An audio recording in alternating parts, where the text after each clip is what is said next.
The winter wind howled like a wounded animal as Quincy Foster adjusted the wrench in his calloused hands, his breath forming small clouds in the frigid air of the basement. Fixing frozen pipes wasn't how he'd planned to spend his Saturday, but when you're a single father with mounting bills and a reputation as the neighborhood's go-to handyman, you take whatever work comes your way. "Daddy, are we going to be done soon? I'm hungry." 8-year-old Lily stood at the bottom of the basement stairs, clutching her worn teddy bear, Mr. Buttons, under one arm. "Almost done, sweetheart," Quincy replied, tightening the last fitting.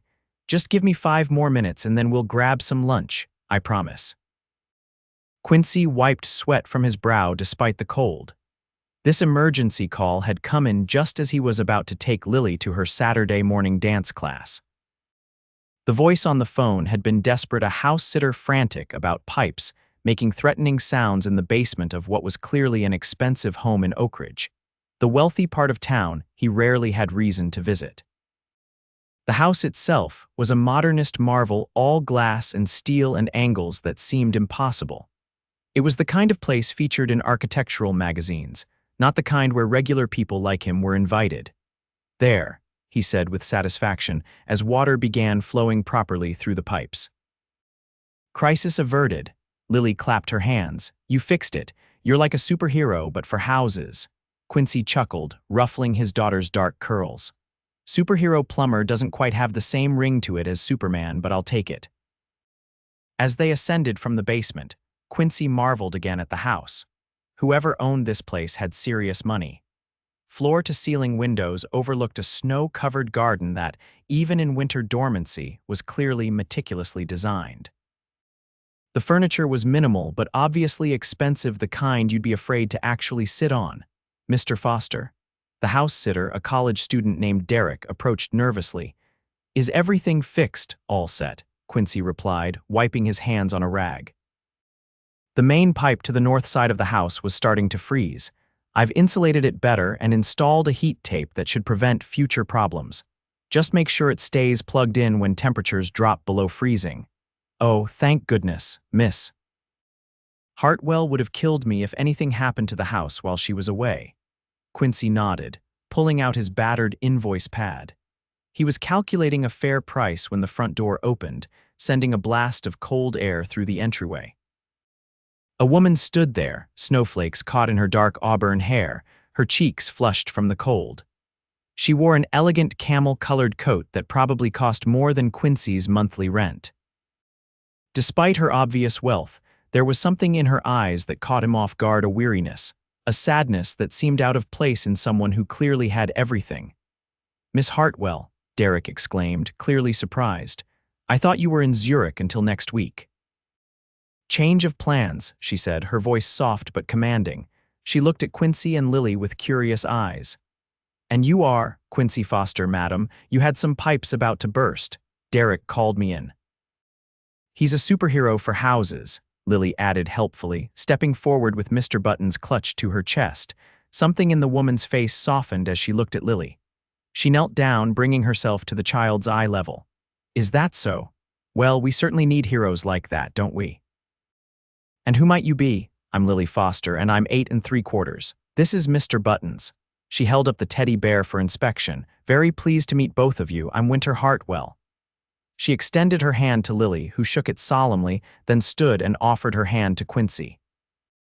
Her grip was surprisingly firm, her skin soft against his work-roughened palm. Their eyes met, and for a moment, Quincy felt something electric pass between them, a recognition of something he couldn't quite name. "Thank you for coming so quickly," Winter said, breaking the moment. "Especially on a weekend. Just doing my job, Miss Hartwell. Please call me Winter." She smiled, and Quincy noticed that it didn't quite reach her eyes. "Derek, could you help bring in my bags from the car?" As Derek rushed out to help, Winter turned back to Quincy. "So what's the damage?" "To my pipes and to my wallet."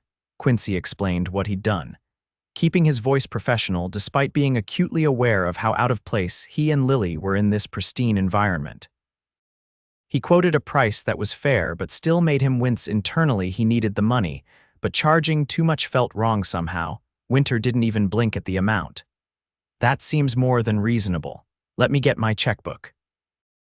Daddy, I'm really hungry now, Lily whispered, tugging on his sleeve. Winter overheard. Have you two had lunch yet?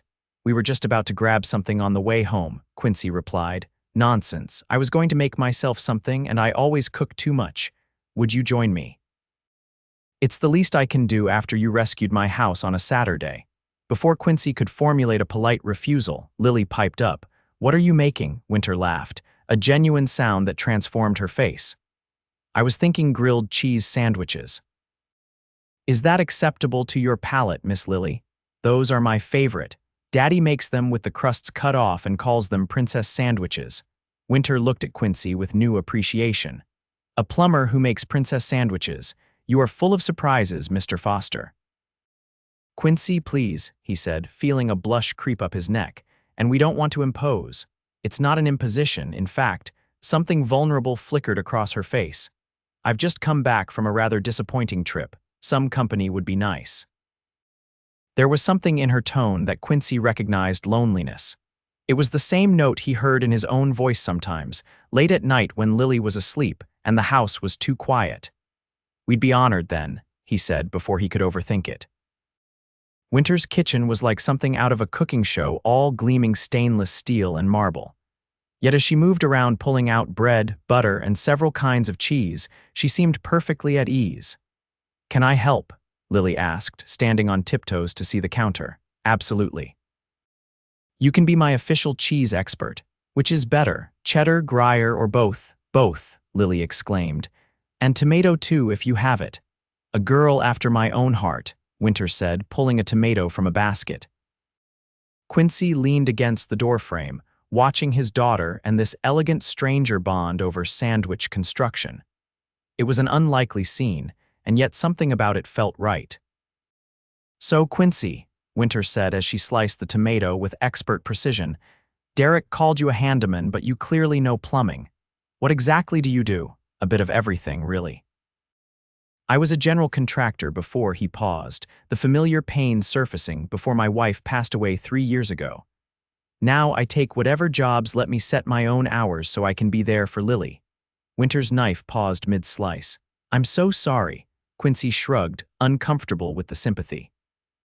We manage. Lily's school is understanding, and I've built up enough regular clients to keep us afloat. Just afloat? Winter asked, her gaze perceptive. We have what matters, Quincy replied, glancing at Lily with a smile. Winter nodded, something knowing in her expression. That's what's important in the end, isn't it? There was a story there, Quincy thought.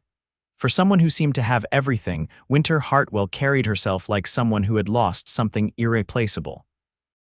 The sandwiches were, as Lily declared, the best princess grilled cheese ever, with their perfect golden crusts and melty centers. They ate at the kitchen island, Lily chattering happily about her dance class and school while Winter listened with genuine interest, asking questions that showed she was really paying attention. So what do you do, Winter? Quincy finally asked as they finished their meal. When you're not rescuing stranded handymen and their daughters with gourmet grilled cheese, that is. A shadow passed over her face. I run Hartwell Innovations. We develop sustainable technology solutions. Quincy nearly choked on his water. Even he had heard of Hartwell Innovations. They were revolutionizing solar energy storage or something equally impressive. The company was worth billions. You're that Hartwell, he managed. Winter looked down at her plate. Guilty as charged. Wow, Lily said, clearly impressed. Do you have a lab with cool inventions like in the movies? Winter smiled. I do, actually, though it's mostly a lot of computers and people writing on whiteboards. Can I see it sometime? Lily asked. Lily, Quincy warned gently. Miss Hartwell is a very busy person. Actually, Winter said, looking at Lily with a warmth that surprised Quincy. I'd be happy to show you my lab someday, if your father approves, of course. After lunch, as Quincy and Lily prepared to leave, Winter handed him a check for significantly more than he'd quoted. This is too much, he said immediately, trying to hand it back. It's the weekend emergency rate, she said firmly, plus a bonus for the excellent company. I can't accept a bonus for eating your food. Winter's expression grew serious. Quincy, I've just returned from Switzerland where I was supposed to finalize a merger that I've been working on for 2 years. It fell apart at the last minute.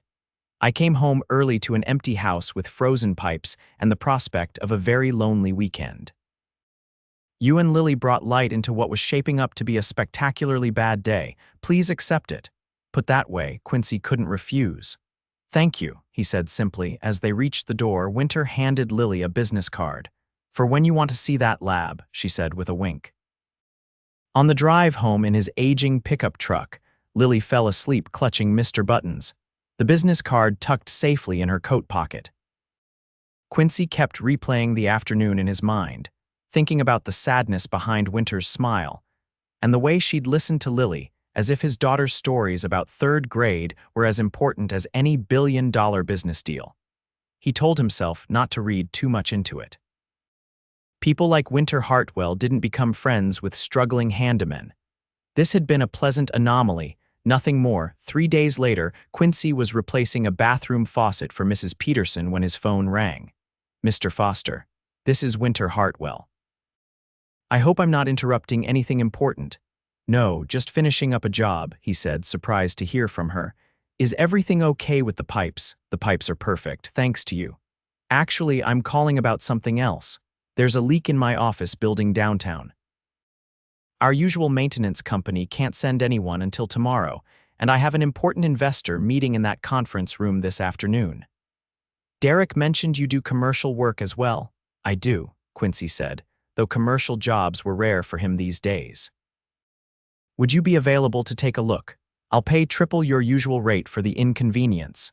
Quincy thought about the stack of bills on his kitchen counter and the upcoming payment for Lily's dance recital costume. I can be there in an hour. The Hartwell Innovations headquarters occupied the top 10 floors of a gleaming downtown skyscraper. Quincy, in his worn work clothes and carrying his toolbox, felt distinctly out of place as the elevator whisked him to the executive floor. Winter met him herself, dressed in a tailored charcoal suit that somehow made her eyes look even more green than he remembered. Thank you for coming so quickly, she said, leading him to a conference room where water was indeed dripping from a recessed light fixture. Our facilities manager says it's probably from the HVAC system above the ceiling. Quincy assessed the situation quickly, set up his ladder, and got to work. Winter disappeared into her office but returned periodically to check on his progress.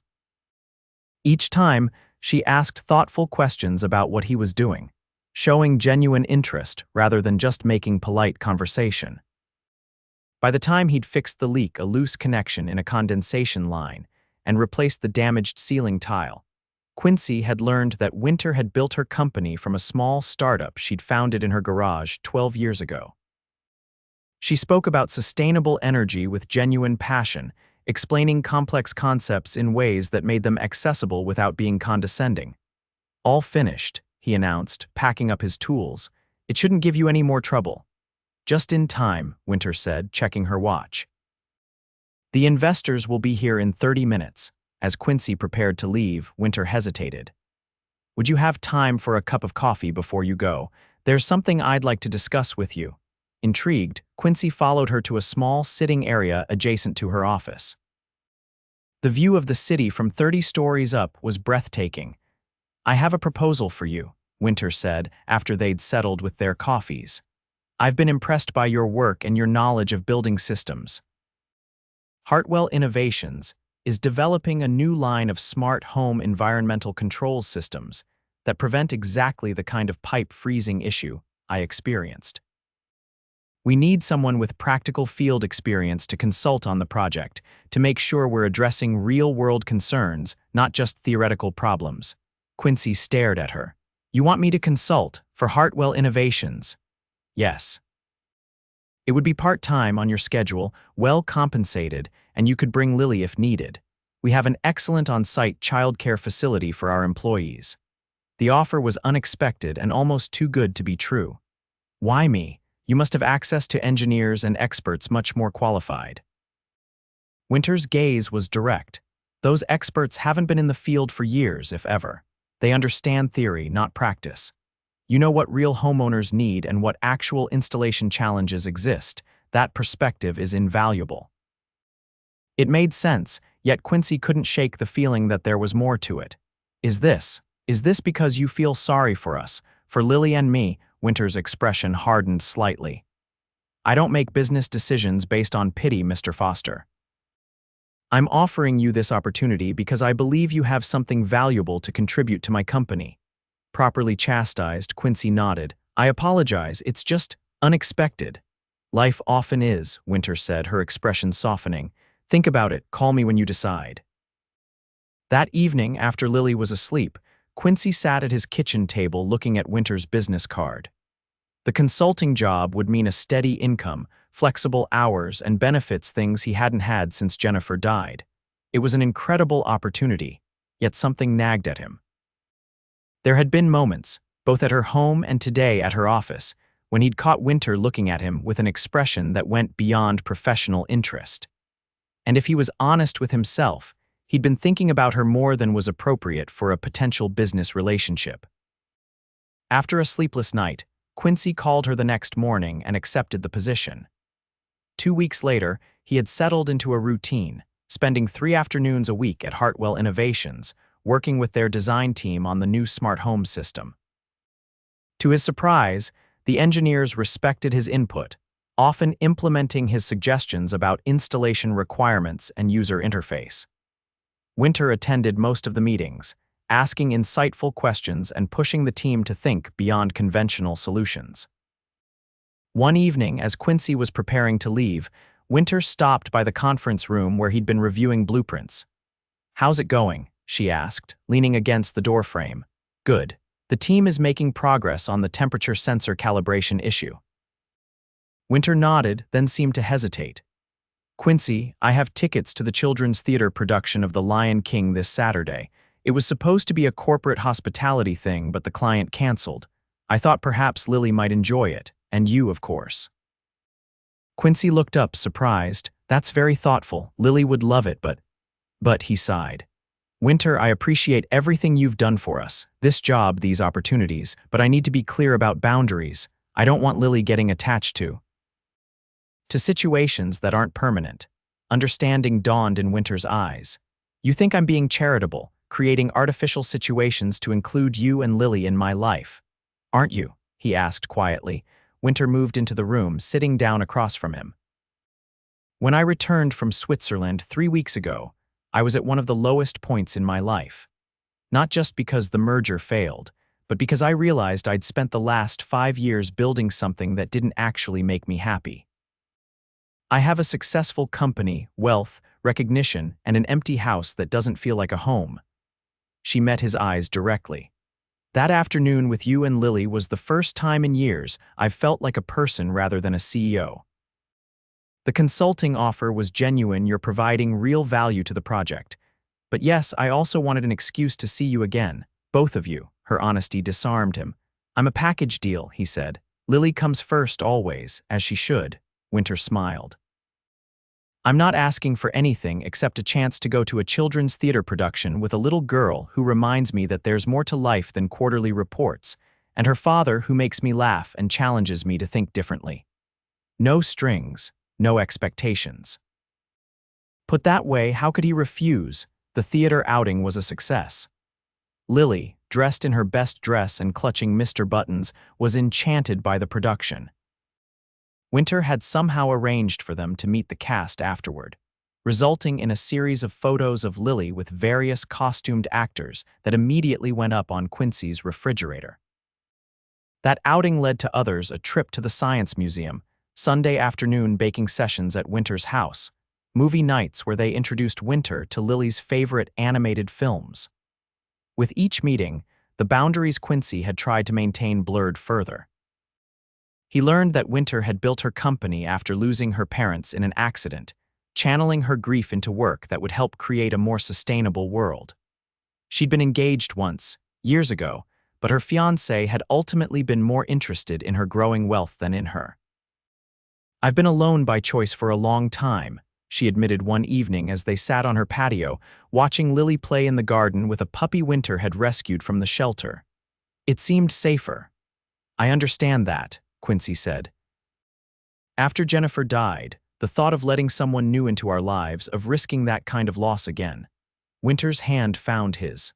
We're quite the pair, aren't we? Their first kiss happened on a rainy Tuesday evening. Quincy had stayed late at Hartwell Innovations to help solve a problem with the prototype installation. When they finally got it working, the team had left, but Winter remained, ordering takeout for them both. As they sat in her office eating Thai food straight from the containers, the conversation had turned personal, to hopes and fears, and the unexpected directions life could take. "I never thought I'd find someone who sees me," Winter said quietly. "Not the CEO, not the billionaire, just me." "I see you," Quincy replied, his voice low. "I've seen you from that first day in your kitchen." The kiss was gentle at first, tentative, both of them afraid of what they were risking. But it deepened quickly, years of loneliness and guarded emotions giving way to something powerful and immediate.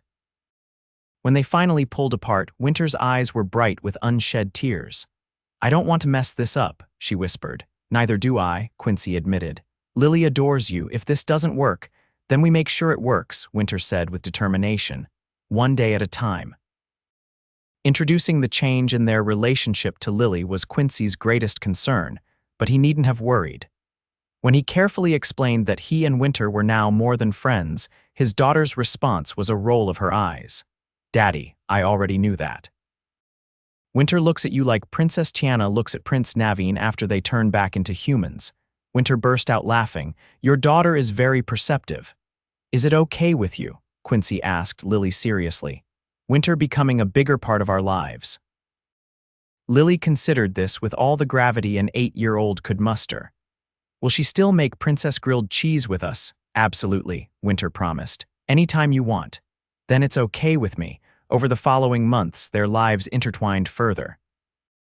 The Smart Home project launched successfully, with Quincy's contributions earning him a promotion to full-time product development specialist.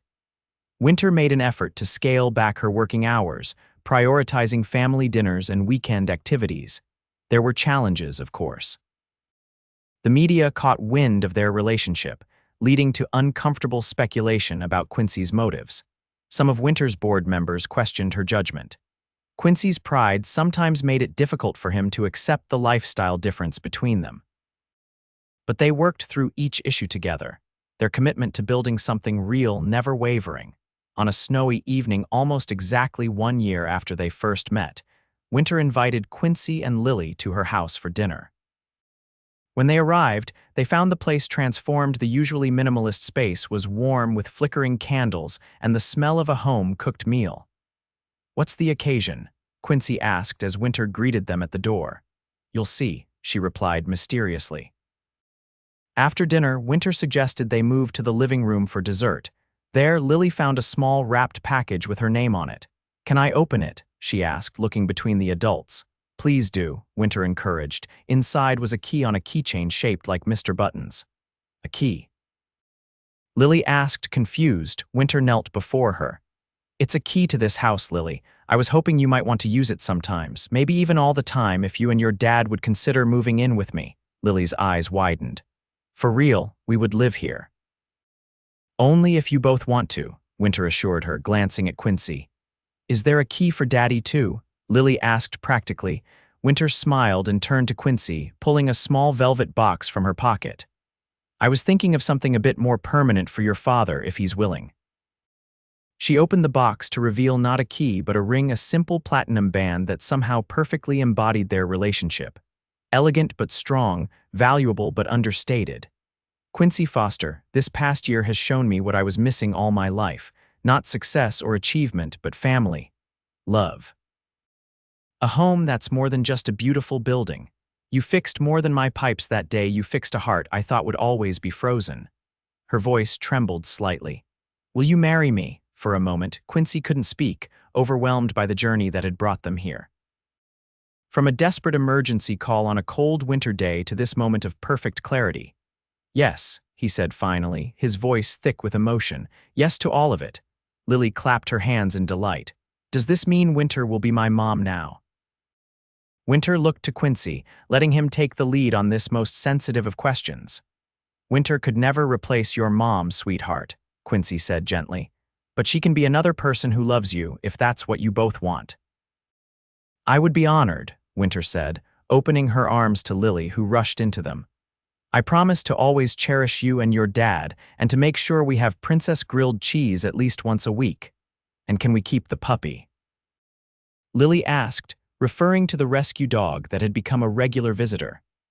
"The puppy comes with the house," Winter confirmed, laughing through her tears as Quincy joined their embrace. They were married the following spring in the garden behind Winter's house, now their house. The ceremony was small and intimate, with only their closest friends in attendance. Lily served as flower girl, with Mr. Buttons as ring bearer, the rings securely tied to his paw. Quincy continued his work at Hartwell Innovations, eventually heading up an entire division focused on practical applications of their technology for everyday homes. Winter restructured her company to allow for more delegation, ensuring she had time for family breakfasts and school events. A year after their wedding, they welcomed twins, a boy and a girl, who immediately became the center of Lily's world. She took her role as big sister seriously, reading to them nightly and teaching them the importance of perfectly cut princess sandwiches. On cold winter evenings, they would gather in front of the fireplace, Winter and Quincy, Lily and the twins, and the rescue dog who had grown from puppy to gentle guardian. Sometimes Quincy would catch Winter looking around at their assembled family with wonder in her eyes, as if she couldn't quite believe this life was hers. "What are you thinking?" he asked her on one such evening, the twins asleep in their bassinets, Lily dozing against Winter's shoulder. "I'm thinking about frozen pipes," she replied with a smile, "and how sometimes what seems like a disaster can turn out to be the best thing that ever happened to you." Quincy took her hand, feeling the weight of her ring against his palm. "From emergency call to forever," he murmured. "Who would have thought?" "I think part of me knew, even then," Winter confessed. "Something changed the moment you walked into my house. It felt like coming home, even though I'd lived there for years." "Home isn't about the building," Quincy said, echoing what had become something of a family motto. "It's about the people who fill it with love." As they sat together in the warmth of their family's presence, the winter wind howled outside, a reminder of the cold day that had brought them together, and the warmth they had found in each other that no frozen pipe, no failed merger, no past loss could diminish. They had built something stronger than wealth, more valuable than success, a family forged from broken pieces made whole again. A love story that began with a simple act of fixing what was broken, and ended with hearts fully repaired.